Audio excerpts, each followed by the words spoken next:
At the day of the fire, there was no power in Lahaina. The power gone out. We had a hurricane that passed by Hawaii, but it didn't hit Hawaii. But the winds reached out to Hawaii, and certainly we had 80-mile-an-hour winds, which is 20 miles an hour short of a hurricane, I think. So that day of that fire, the blew power poles down, and there was no power. There were certain parts of Maui with power. In fact, most of the island had power. West Maui didn't. Not all of West Maui didn't, but most of it. We have areas here that have got different transmission lines to the hotels versus the residential community, and they have a higher priority than the residential community does, evidently, because when we have power outages in West Maui, residential areas, power will go out, and the hotels will still have their lights on. And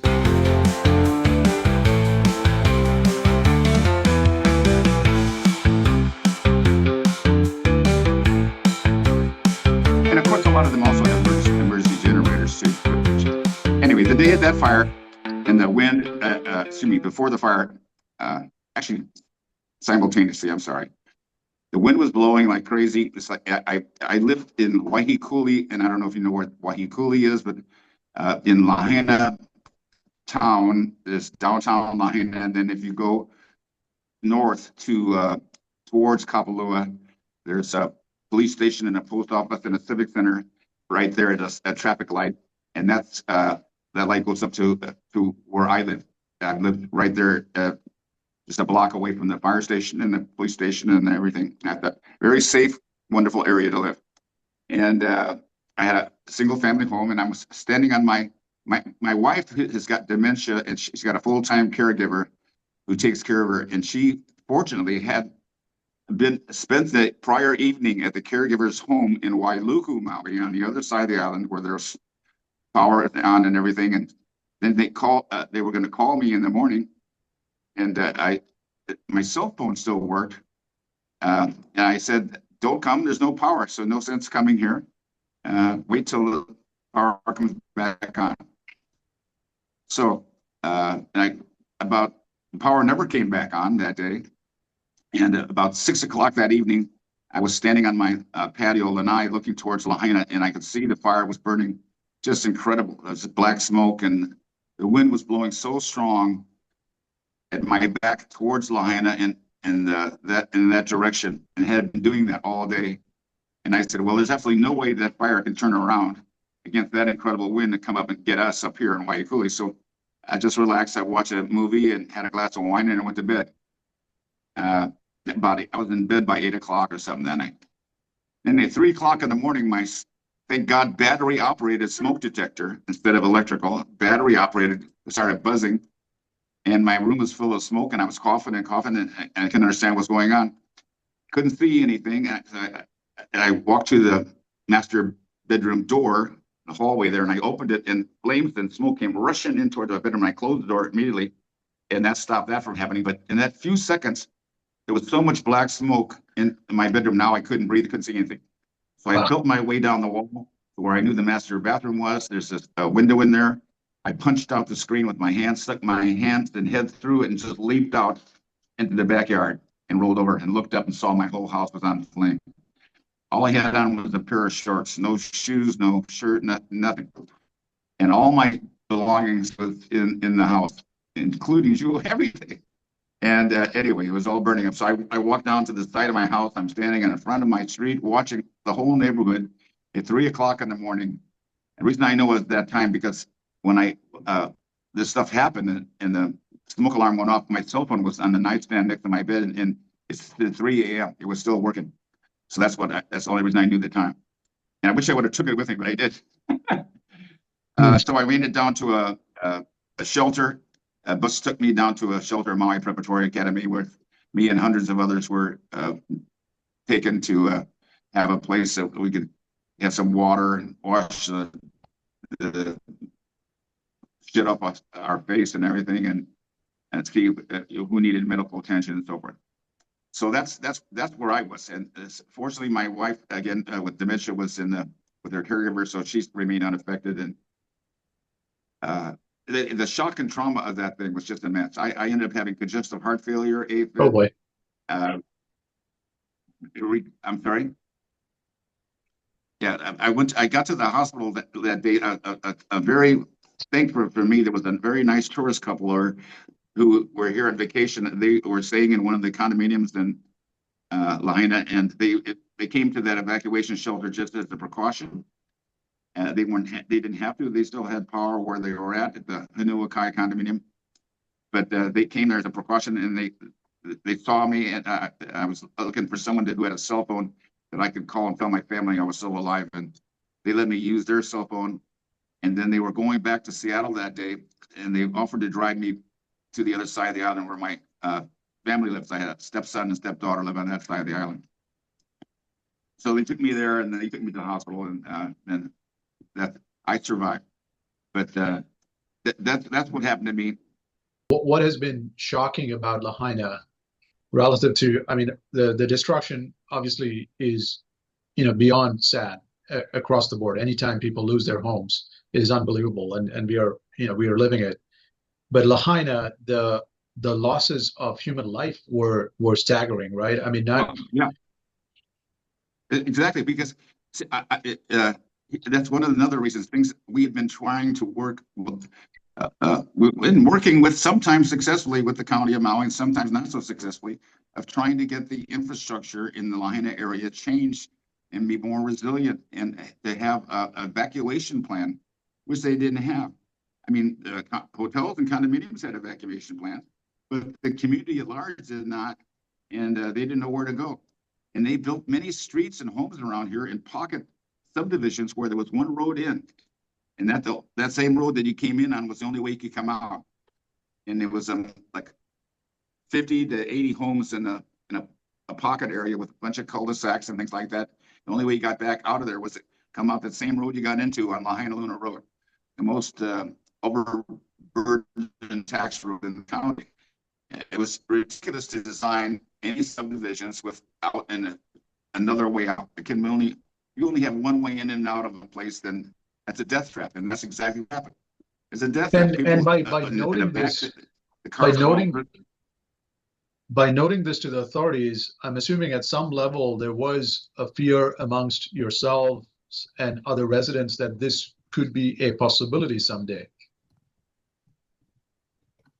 Well, you would think that, and I hear that term all the time. Everybody says to me, you would think that, and you would think respond mostly to who's going to elect them and where do they live. None of them lived in West Maui. All our politicians, except one council member, lives in West Maui. Everybody else resides on the other side of the island, Kahului, Wailuku. So they have absolutely no need whatsoever to ever come to West Maui, and because there's nothing that essential for them or anyone in this side of the island. It's just got the best beaches, golf course, and restaurants and everything else, but that's not essential for your life. Right? So if you want to live there's people who live on Maui who've never been to Lahaina. They don't want to drive over the hour, 45 minutes of the Pali Highway, the mountain area, to get to this side of the island. There's no need for them to come here. They got everything they need on that side, so they don't come. So the politicians don't pay attention to us, what our infrastructure is. So your infrastructure and emergency evacuation plans, the best thing you can do is to make sure that, do you have an evacuation plan? Is there an emergency plan? Does everybody who's residing in your area, do they know, or if you live on this block, on this street, or this street, and something happens and you have to evacuate, here's where you go. And if you live on this other street, from this street to that street, if something happens and you got to evacuate, this is where you go. There's got to be a plan. There was no plan. And there can be anybody who's living in a subdivision area where there's only one roadway in and one roadway out, the same road that comes in and goes out, then you're in a death trap. It should be illegal and shouldn't happen. So the long and short of all this, the county recognized after the fact that we had been telling them this and warning them that this was going to happen as an eventuality if they didn't do something. And I had a meeting in the mayor's office with him and his emergency manager, and I told him that there was fires in 2018 that came towards Lahaina and burned 20 homes. It didn't cross the road, but it burned 20 homes. Fortunately, it was put out before it crossed the road. And but 20 homes were no lives were lost to that one. But I said, we've got to look at the after action report from this because there needs to be an after action report of what went right, what went wrong, what can we do different, and let's work together with you as a community to engage and get these things necessary for our health and safety. And the emergency manager at that time, Herman Andaya, who's since subsequently resigned with a tail between his legs, he said, "Oh, we got all this handled. It's not going to, no problem. Plus, we can't talk about what we did wrong at the 2018 fires because we have liability and we don't want to have that liability. So we can't tell anybody what those things are." And I said, "Well, of course, that's ridiculous." So I said, "We're not trying to sue you. We're trying to work with you to find out what went right, what went wrong, and what we can do to work together." So anyway, he's no longer with us. We got a much more competent guy there now. The rebuilding, you have everybody's got an opinion, as you know, of what they should do and what they shouldn't do, what they could do better, what they can't do better. So it's a real mess here because there's a lot of varied opinions. And the unfortunate thing, I think, that's still the driver is that we have one utility company, Hawaiian Electric, which is like another government. They do things on their own time, their own way, and when they want to. But they're also guilty, and they knew that too, because they're high-powered transmission lines that spark underneath and have been that way forever, starts fires all the time. Instead of making sure there's 50 to 100 yards of non-flammable material, rocks, crushed rocks, something along these high-powered transmission lines on the base and the bottom, then that's going to continue to happen. They just ignored that. There's trees growing around power poles over here that should, power poles that come into huge trees that every time the wind blows and a tree branch falls on the power pole, the power goes out. See, the power's got to be put underground or moved away from trees. There can be no trees intersecting those power lines. And he still didn't do that. But I'll tell you, they're scrambling to do all that stuff now because everything we told them happened. And everything we said would happen if they did. And everything we said would have prevented it from happening, would have. So the county and the state, everybody, the electric companies caved in and made a big settlement to pay off on this as fast as possible, because even though it sounds like a huge sum, 4.3 billion, it'd be double that if it went on without that settlement, because of there's no winning in the county of Maui. There's no winning by Hawaiian Electric.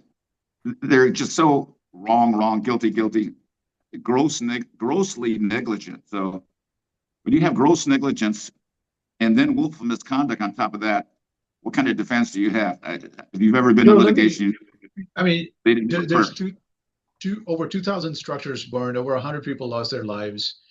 And you're basically stating that there were a number of ideas from folks like yourselves, as well as engaged residents, who were offering up ideas for a while, and even, I'm assuming, after the fire, in terms of how to get the ducks in a row and get rebuilding, but it wasn't quite happening. You weren't getting the kind of response. What was the stumbling block? What was the reluctance for folks to engage in rebuilding here? Yeah.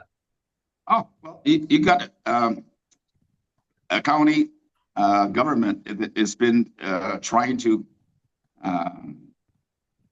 discourage tourism as the only way of income for the livelihood by the majority of the politicians, and trying to build any houses or to get a permit to build anything. Anybody's ever tried to build anything in Maui, many of them fold up their tents and leave and go, or they're willing to pay an extraordinary extra price for something that's already built, because they know they have the hell they have to go through to try to get a permit to build whatever they want.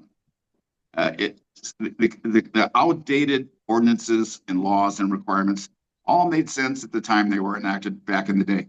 But times have changed. Things have changed. Laws and ordinances and regulations and requirements need to be updated and brought to speed. Right now, they're everywhere that I'm aware of, those that's not the case. The government does not operate like a business. Government operates to keep themselves in power, keep their jobs, and they don't really seem to give a shit about the community other than to get reelected. So the precautionary things that need to be done for the safety of the communities are a low priority. Well, you think all that would change, and there's a lot of talk about that being changed. Oh, we're doing this, we're going to do that, and we're going to make all this. Yeah, we're going to outlaw short-term rentals in Maui so that all of a sudden, all these 7,000 units in West Maui that are rented short-term will be available to the local people to use for homes who haven't been able to have a home. And that is so totally wrong. It's so unconstitutional and so wrong and impractical, because the price of $1 million condo with a small closet for a family who's going to spend a week or two in vacation can't handle a family of four who's going to live there. They got 2 or 3 cars and a family. So it's hypocritical that they're trying to do this, and it still hasn't been officially defeated yet. They still may try to make this a law, which is still mind-boggling. So we have a lot of controversy going on here. It's people who are trying in my community, the area where I was, we got about 50 homes underway building, but there's a lot more that aren't. A lot of people are like myself. I sold my lot because I couldn't stand it. I cried every time I went up to my neighborhood, and I knew how much I almost died myself, and some of my neighbors died. We didn't have warning. We didn't have warning. Nobody came and knocked on our door and told us to get it, because that fire wind that didn't shift towards our area until sometime, I don't know, after midnight or sometime. But we didn't know it was going to come to us, because it was just going to be down there in Lahaina. But somehow, incredibly, the wind shifted in a way to allow it to come up towards us. And so, Joe, how long ago did you sell your lot, and is somebody now building on it? yeah, I sold it to my neighbor. My neighbor told me she had a little B&B there with 8 rooms, B&B, and I had an ohana in the back of my house. It's a cottage that I rented out to her staff to live in. And of course, when the fire burned up, all that burned up. And she said that if I ever wanted to sell my lot, would I please sell it to her, because she would use it as a place for her and her staff to live while they operated their bed and breakfast next door, with all the rooms being available to the public. And I said, yes, I would. So I did. And I sold it to her in 2 weeks, all cash, and that was done. And the headache is done. I don't have to cry about it anymore. I love this place. I've been here 50 years. I've done so much for this community. And the people love me here. It's like my family. We're a small family. Everybody knows everybody. It's the most wonderful place, heaven on earth, a beautiful place to live. But it's been grossly ignored by the politicians in health and safety. And that's changing now. This election year is going to be very interesting. I don't know. Everybody wants to run for mayor. The mayor's going to run away, I'm sure. Yeah, it's the worst time in the world for somebody to be a mayor here. Just for the record, I did reach out to the mayor's office, and they wanted questions sent to their PR team, etc. And I didn't do that because we just wanted to get on a call and have a informal conversation more than anything else. So I wasn't getting into that, PR stuff. So anyhow, what do you think? What are some of the reasons? It's all about liability, as you know. It's liability. You guys know that the insurance companies are liable, and if there's areas where people were negligent in ways, large landowners who fail to maintain brush and in their land holdings that are adjacent to residential areas, that's a no-no. You can't. You have to have buffers between brush in residential areas. You can't have close proximity. So I interrupt you. You asked me a question. I was going to ask, in your mind, what are some of the factors that have resulted in a really slow rebuilding process in Lahaina? Oh, well, everybody's got an idea, and everyone thinks they've got a better idea, and the amount of money that's being dumped into here, in the billions of dollars, it's got every contractor and scam artist and whoever you can believe coming here in town to see what they can get as part of that. So the county's got decision makers. They got a process that they do things, all of which is supposed to go through a formal bidding process. But in emergency declarations, things get speeded up. Government officials award contracts to the people who voted for them and got to help contribute to their campaigns and so forth. not necessarily the best bidder or the best price. It's corruption. We have a lot of corruption here, and of course, a lot of it's getting exposed here, and there'll be a lot of changes happening in the future. But that's for infrastructure. Those are for infrastructure projects. I'll tell you one of the most incredible things that's happening here is that there had been a slow resentment over the last about 20 years of the fact that there was not enough affordable housing in West Maui for the workforce. There was all these wealthy people living here, but the residents couldn't afford to live here because it was too expensive, filled with tourists and hotels. So there's a lot of pressure, and that resentment grew into anti-tourism. Well, after the fires happened, that just quadrupled in resentment.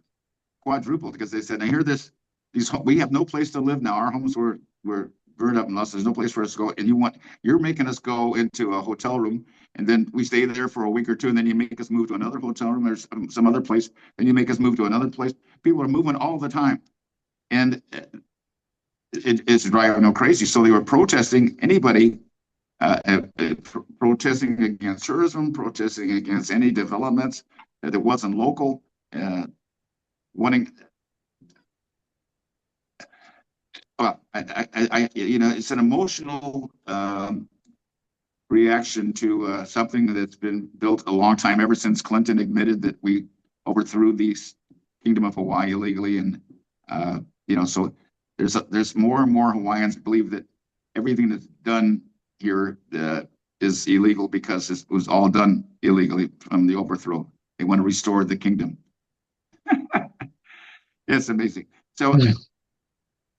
In practicality, whoever the decisions makers are, landowner, the most powerful people in rebuild process are the landowner, the utility company, and the local government, who's going to determine who and how and when permits are awarded.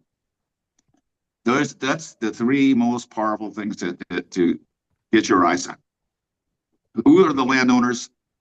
Who are the government officials who have got that permitting authority, and the utility companies?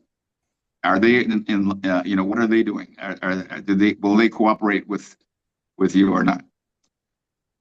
You get those. That's where you should put your focus. And then look, do you have an emergency evacuation plan in your community? Did you have one? Was it communicated to people? Do you have fire hazards that they should be corrected? As they said, large brush and large in any residential areas. How has anybody considered those things? And are they putting measures in place? Well, they're considering and putting those measures in place here. Now, I personally built a fire station with private funds here in the Pili Maui. It's never been done in the state of Hawaii, maybe nowhere in the United States.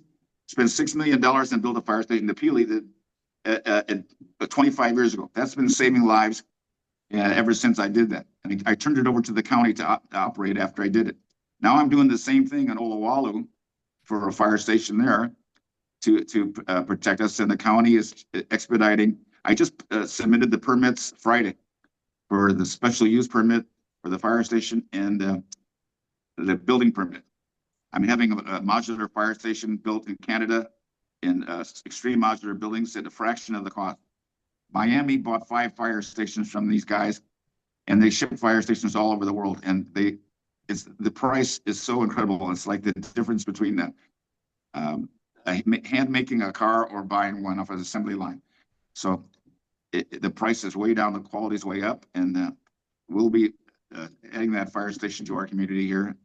And then I'm going to retire. I'm 76 years old. I'm too old for this shit. Well, Joe, I mean, are you seeing signs of hope, Joe, relative to the recovery and the rebuilding? Oh yeah, because everybody loves this place. It's a heaven on earth. It literally is heaven on earth. I've traveled all over the world. I could live anywhere I want, but Maui, there's no place like Maui. There is no place like it for me. And this has been my home for 47 years. And if you can go to our websites, westmaui.org and WMIF.org and West Maui Improvement Foundation, and see more about things we've done. You need to collectively organize.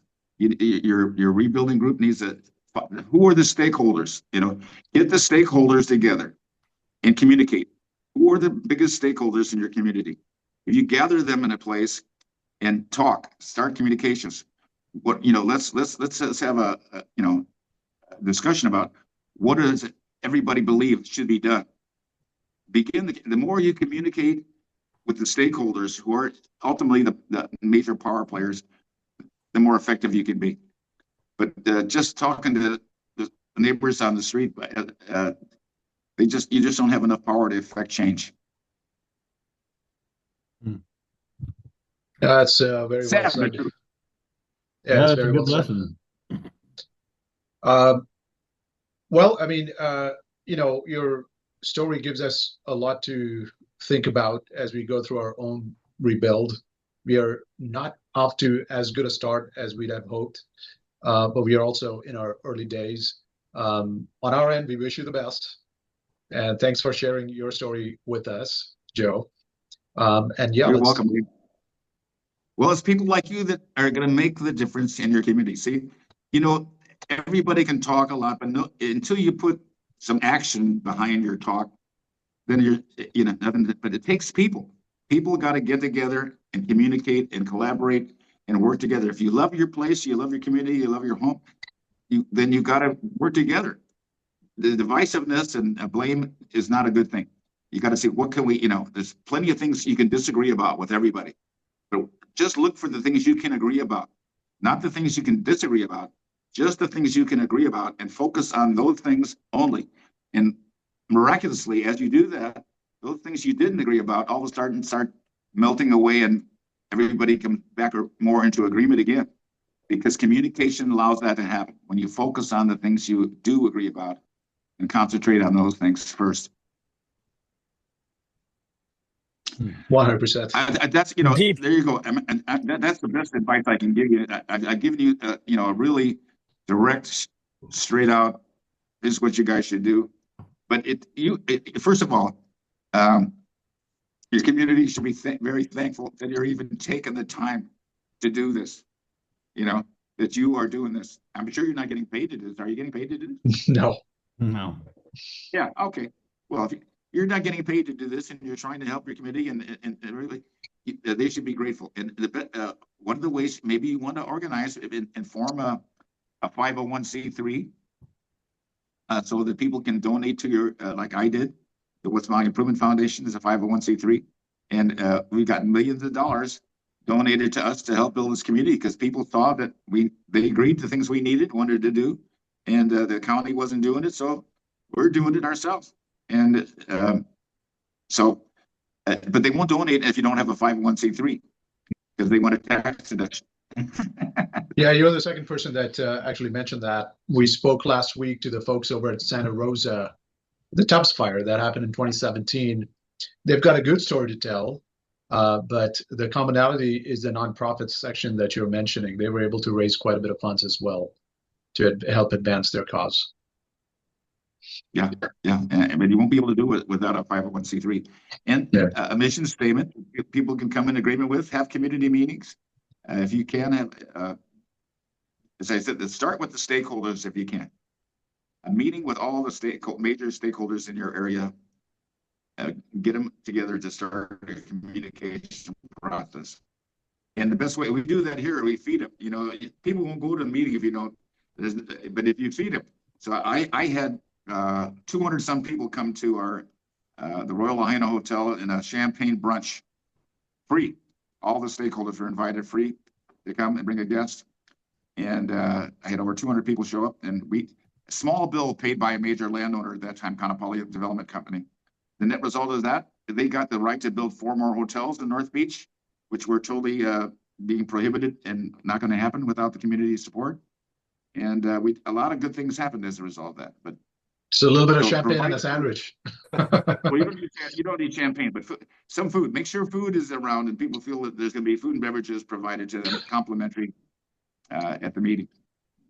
And I'm running to the grocery store to grab some cookies for our meeting tomorrow. Yeah, pancakes work, anything, it's got to be tacos, something, food and beverages. And There you go. Yeah, people, that does activate the portion of the brain which generally tends to make people more receptive when they're consuming food they like. So it's actually Yeah. scientific. So God bless you guys. Makes it easier to take it's in amazing. information as well.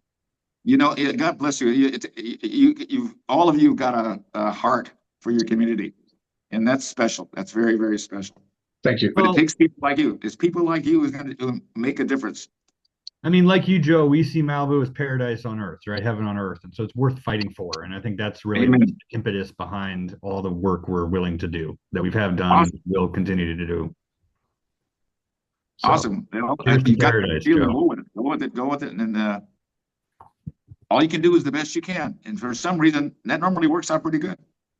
That's right. Well, thank you, Joe. Well, And we congratulations. wish you good Thank you luck. for your We wish time. us I good hope it luck. was some help. Really You're going to appreciate have it. your own unique problems that are going to be unique to you. It's not the same as ours, but there's some common things. And I've tried to share some of those suggestions with you, and I hope it helps. Yes, indeed. Thank you. Thank you, Joe. Feel free to call me at any time. And if you guys come to Maui, you want to have breakfast or lunch, give me a call. Pancakes for sure. Thank you. Thank you. God bless. Aloha for now. Aloha.